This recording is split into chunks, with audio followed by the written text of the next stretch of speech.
मित्रों, श्राद्ध पक्ष से जुड़ी एक पौराणिक कथा है जिसे सुनकर आप भी श्राद्ध पक्ष का महत्व समझ आएंगे। तो आइए मित्रों, कथा शुरू करते हैं।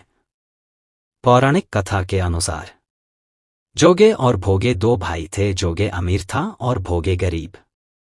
एक बार श्राद्ध का वक्त था तो अमीर भाई की पत्नी ने जोगे को श्राद्ध करने को कहा, लेकिन वो इसे व्यर्थ की बात मानकर टालता रहा। ऐसा करने पर अमीर भाई की पत्नी ने सोचा, अगर श्राद्ध नहीं किया तो लोग बातें बनाएंगे, इसके लिए ऐसा करती हूँ कि अपने मायके वालों को दावत पर बुलाकर अपनी शान दिखाऊंगी। वहीं अमीर भाई की पत्नी ने श्राद्ध पर मदद करने के लिए गरीब भाई भोगे की पत्नी को बुला लिया। श्राद्ध का दिन आया तो भोगे की पत्नी पूरा दिन काम पर लगी रही। पूर्वजों के लिए खाना बनाया, लेकिन जैसे ही उनके पूर्वज घर पर खाना खाने आए तो क्या देखा कि वहां पर तो अमीर भाई के ससुराल वाले खा रहे हैं।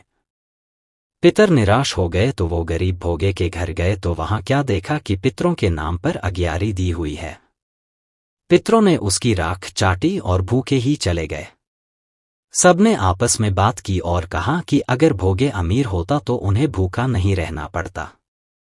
पितरों को उस पर दया आई और उन्होंने कहा कि भोगे के घर धन आ जाए। शाम को जब भोगे की पत्नी घर गई तो गरीब भोगे के बच्चे खाना मांगने लगे, लेकिन उनके घर में कुछ भी खाने को नहीं था।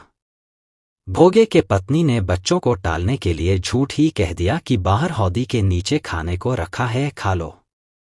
बच्चे जब वहां गए तो देखा कि हौदी में सोना चांदी और आभूषण इत्यादि से भरी हुई है।